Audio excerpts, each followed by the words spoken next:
G'day folks, Alex McKellar here, Top Split Racing. Back for another week of racing in the skips. We're at Red Bull Ring this week for round 10. So 3 weeks to go. This was one, again, I did on a Saturday night.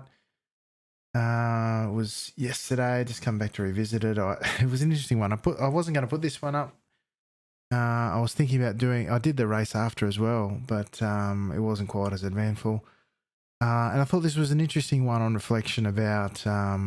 well, at least it was very much in contrast to the race that I put up last week around strategy and racecraft in a race. And at the time, I found this one a bit frustrating. But on reflection, you think about it, people approach racing differently and they have different styles and thinking in races. So I thought this was quite reflective of another style of racing compared to last week, which was a lot more orderly and controlled. This one had a little bit more chaos to it. So... anyway, so checking out the grid.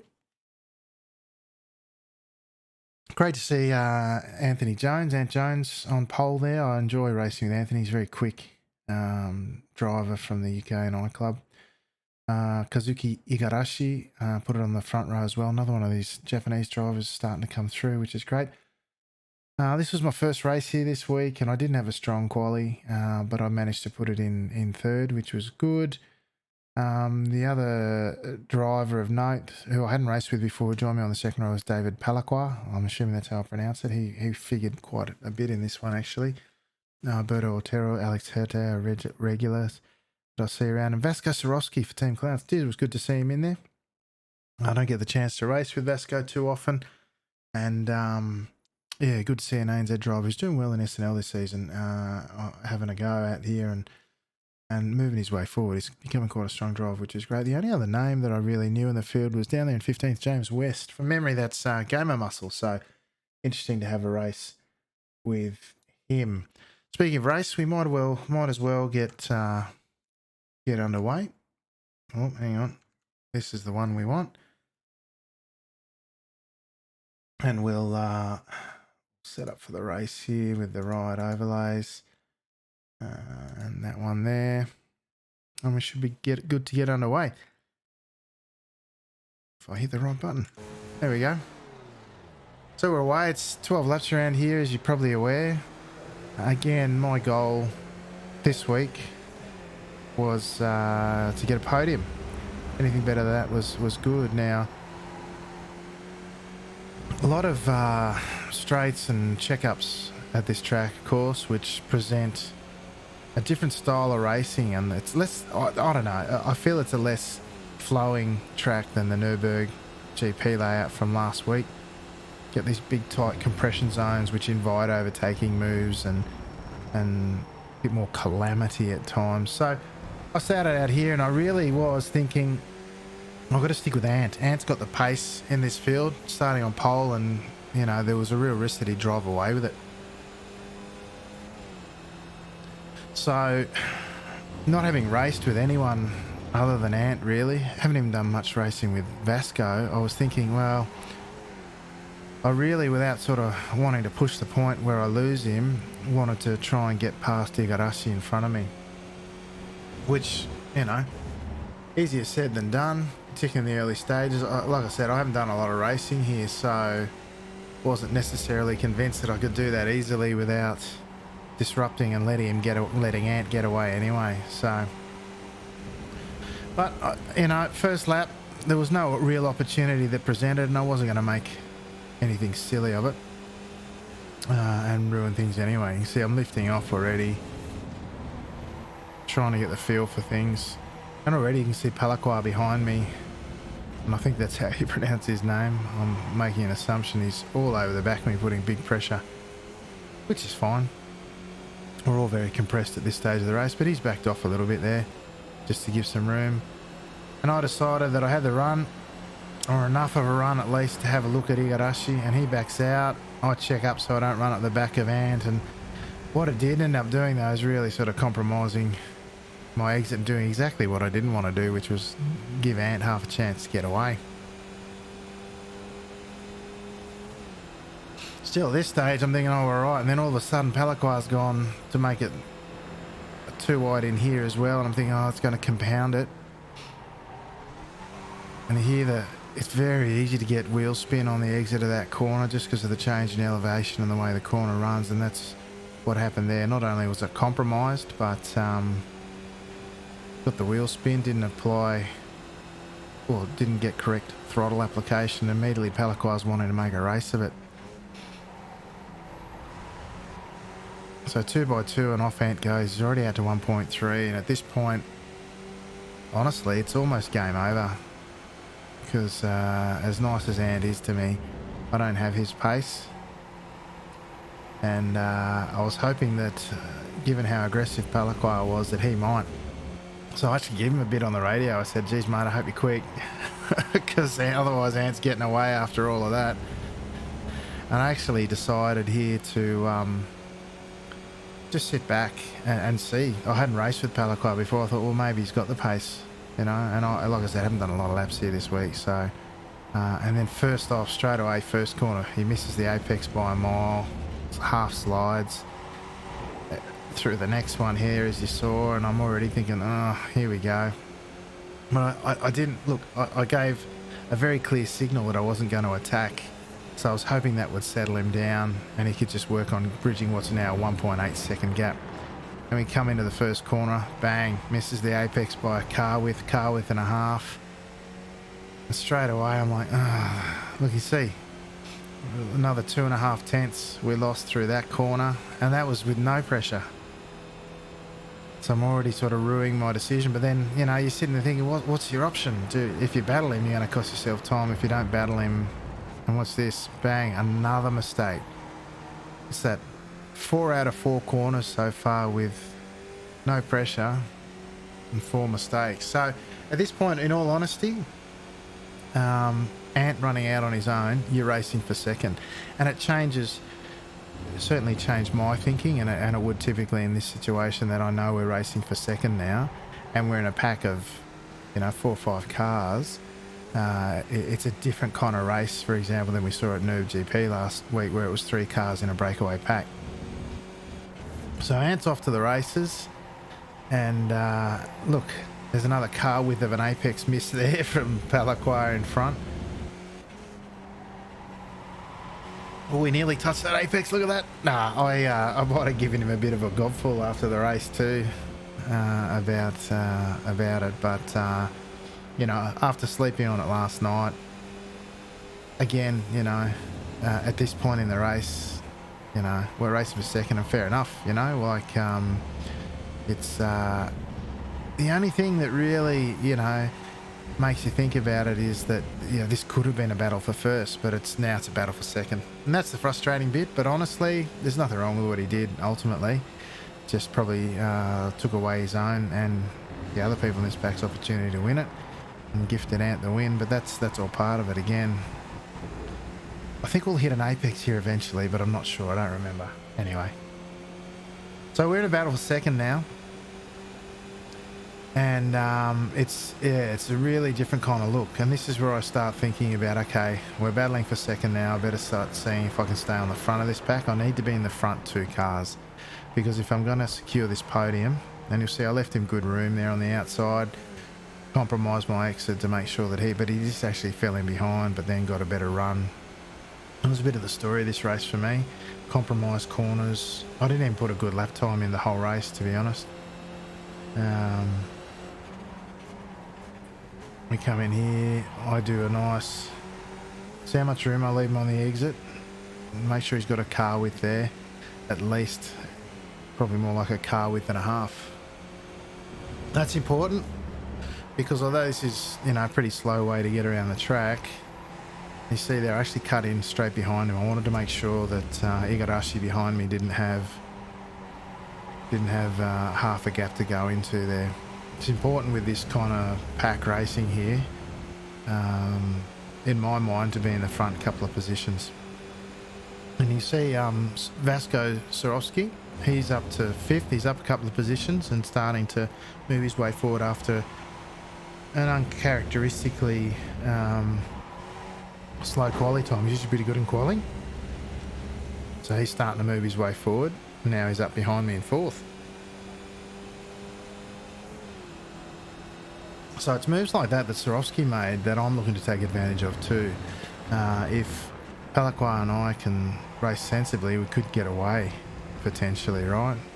When moves like that made behind us, just the way Ant got away from us in front.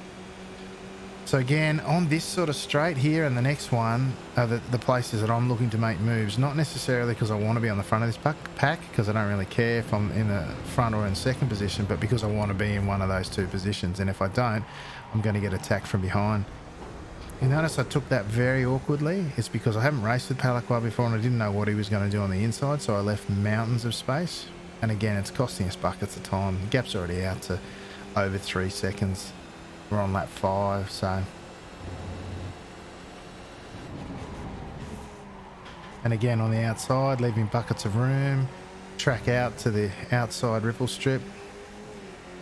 This was interesting. This corner, if this is the one I'm thinking of. He lets me go up the inside. Looks to switch back and come back up the inside. Look, nice sort of look at an over-under there. I checked his run a little bit once I spotted it. I left him the room though, because coming across any further left would have been a block, so can't do that. And he lifts enough to go line astern, but he's got to start worrying about Swarovski now. You see he's inside a 10th.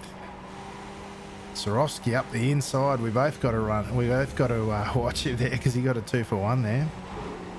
It's actually quite smart racing there from Palaqua. He saw what Swarovski was doing, and we both gave him room to come through. So nice move from Vasco there. And again, at this point, it doesn't matter because Jones is off to the races, and we're fighting for the scraps. See the difference straight away. Vasco's on front. He hits the apex. Mind you, tyres are up by now, so that might have played a factor in it as well. Vasco and I are talking at this point as well on the radio, talking about who's doing what and trying to position ourselves. Hear the wheel spin again, not quite getting the exit there right, and straight away move over to the right. Not so much to defend as to make sure that Vasco has a clear run at it too.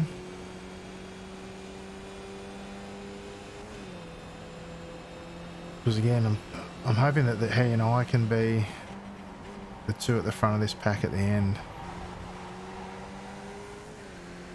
Left a little less room on exit that time because I saw Vasco pulling behind me.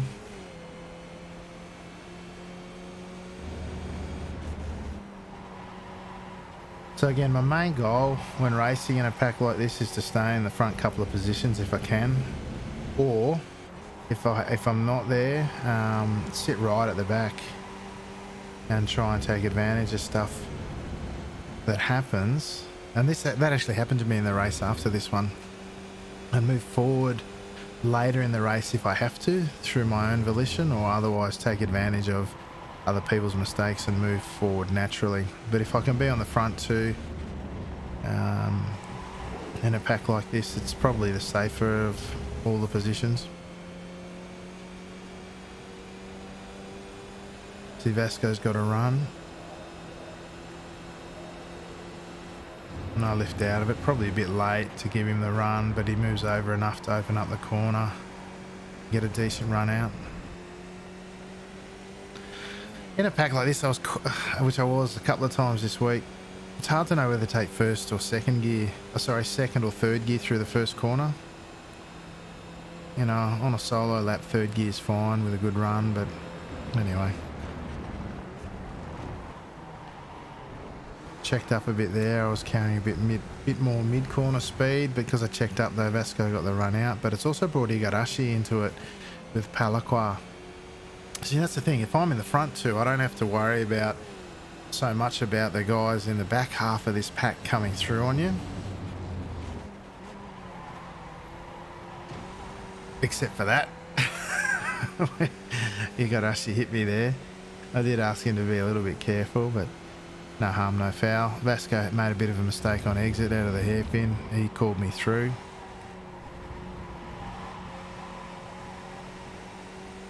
I enjoy driving this track. It produces its own style of racing, as you see. You know, those two tight right-handers invite the overtake. frequently.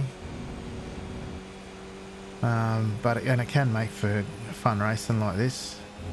Although it'd be a lot more fun if we were racing for the win. It's amazing how much of an impact that opening lap and a half or 2 laps of the race can have, you know.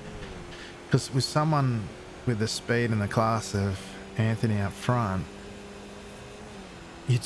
the margins for error are so small, because as soon as that draft's gone, you know, and it's just a race on pace, he doesn't have to worry about any of these sorts of shenanigans that we're doing in the second pack.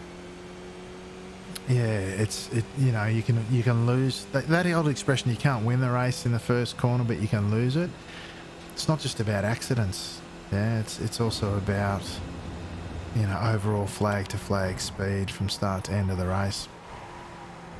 And give someone who's got probably has the pace in this field, and he's probably got good pace on the field, give them the chance to break away, and they just take advantage of it. I mean, we're compounding it by the battling we're doing, but realistically, in this scenario, the race is for second anyway, so it's not as important once the back of that challenging second group that we were was broken. And you can see, you know, it's over 4.5 seconds now as we're sort of on lap 8.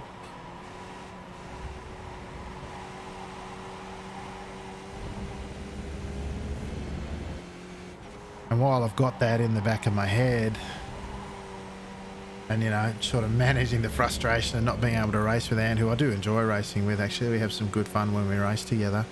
I've switched 100% really to that, how we're going to finish second in this race, because I still want my podium.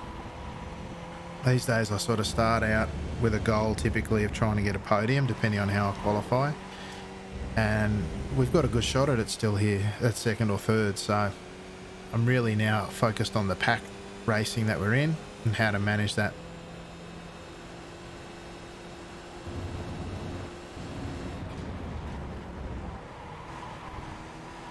Not quite getting that right, that corner, even on my own there. Wasn't under threat or anything. Still managed a reasonable corner, but not carrying the speed. I think I'm braking a bit early there. That gives Vasco the run. No, I think I called him through from memory. But again, I only want to give him the room. I'm not keen to let anyone else through, because I want it to be myself and someone else. We're on lap 9 now, so there's sort of 3.5 to go.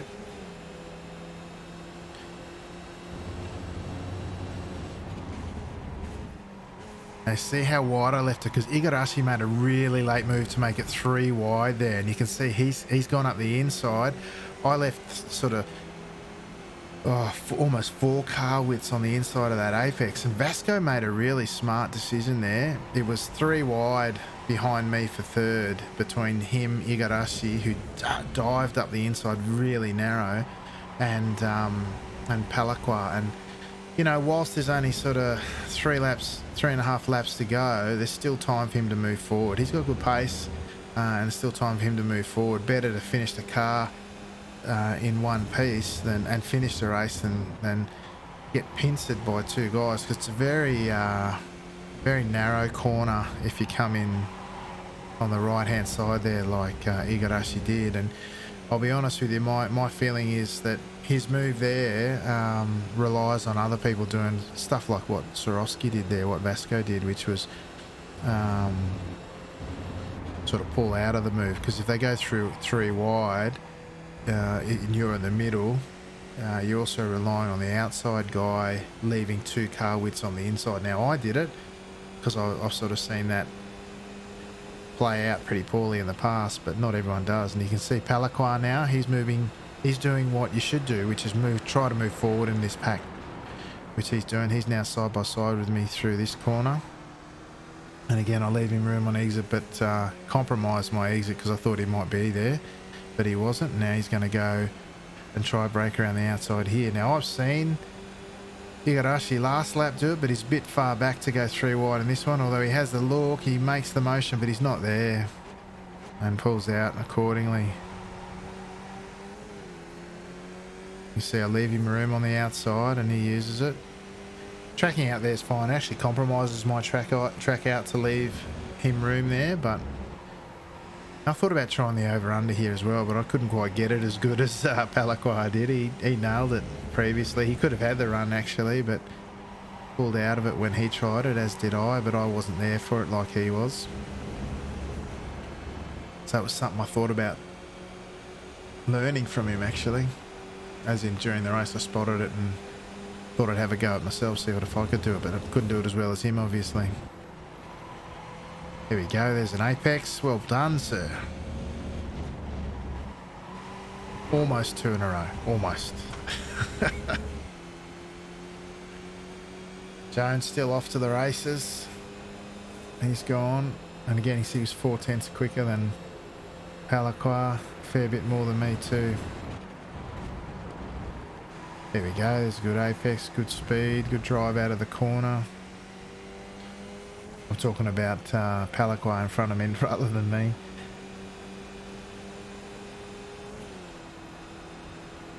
And again, so we've got 2 laps to go, so I'm thinking I need to remain in these front 2 positions.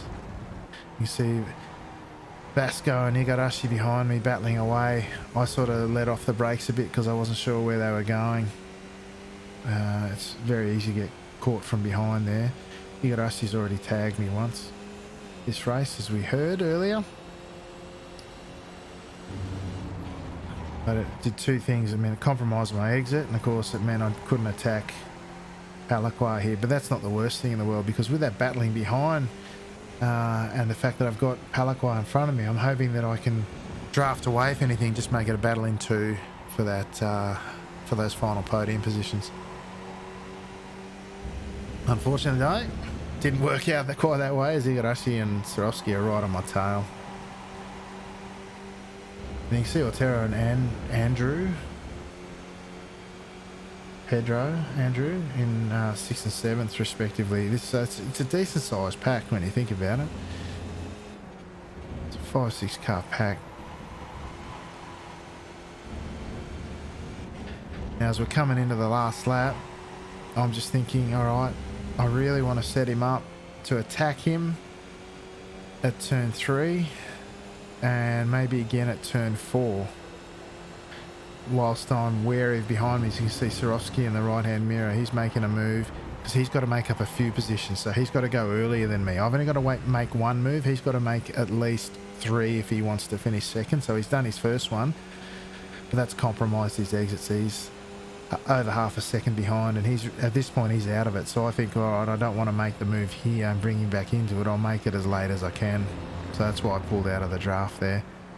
Not that I was probably in the running, but I was focused on getting a good exit here and trying to attack into the next corner after that, rather than make a desperate lunge and cost us all the time. And you can see already we're nearly out to a second. Those little decisions that you make that can really make or break your race. So again, we've done this a few times before. I go to do the same thing, track out and leave him plenty of room. This time he held me tight and we made contact. And I went back and looked at the replay on that one, and I looked at the several laps that we'd gone side by side through there before, and he was much tighter on exit that time. My line was pretty consistent. I checked, I wanted to make sure that I was, but I was, and unfortunately a little bit of contact there, but it didn't have much impact on the race outcome, to be honest. Now here I'm thinking, I watched Dennis Johansson's stream earlier in the week. He went very wide here and cut back underneath at this very penultimate corner here. So I was trying the same thing, cut back, look at it opening up, look at it open up. There's a big gap there, but McKellar does not execute as well as Dennis Johansson, the Great Dane, and gets relegated to 3rd position. So, you know, all in all, pretty good race. I really tried there at the end. I tried to emulate the Great Dane, but I couldn't match his skill level, because I think he actually got past 2 cars doing that earlier in the week, but I couldn't quite manage it. So yeah, look, really interesting race when all's said and done. I enjoyed that. I was a bit frustrated by the events, so to speak, at the start of the race. But I was able then to shift back into, I guess, battling mode, where you battle for the position, the best position that you can, right? And it just goes to show you, unlike last week, you don't always, come out on top either. So I came out second in that one, but second in a battle of sort of 5 or 6 is not so bad. So, you know, not all not at all bad outcomes, I guess, is the answer to what goes with that. So Ant Jones, as we saw, he ran away with it just ahead of Palaqua. And here's the other thing to consider as well in terms of strategy. I've not raced with David before, so he doesn't necessarily know me or my pace relative to him. I don't know how many times he's raced with some of the other folk in here as well. So it's legitimate as well to race like he did at the start of the race to try and maximise his finishing result as well. He might know Ant like I do, that Ant's got all the pace in the world, but and he might have been racing for second for the start. I don't know. And certainly disrupting my speed was a valid strategy as well. So, no complaints with Palaqua there. I think ultimately he raced pretty well. Took advantage of the opportunities that presented him and came out on top relative to where we were in the field. Managed third there myself. Vasco, he came up a couple of positions, I think, and ended up in fifth, which was good, just ahead of, or just behind Igarashi there in fourth. And then James West, the game of muscle there, he's down in 12th. So, look, interesting race from my perspective, and again, very different to what we saw last week at Nerve GP. It was a bit more relaxed, and this one was sort of action from go to woe, but again, a different look at a strategy too. Not all races are so linear in terms of, start, breakaway, wait till the end, have that pivotal moment at the end. This one was full of pivotal moments and strategy throughout, where you position your car in relation to 2 or 3 others at different times, and quite interesting. And that's what keeps us coming back, right? Interesting racing. All right, folks, thanks for watching. Make sure you come and check us out again here at the Top Split on YouTube or at Top Split TV each and every Sunday night. We're live at 9:15 p.m. Australian Eastern Daylight Savings Time for the biggest Skippy action going around. Otherwise, folks, thanks for watching, and ciao for now.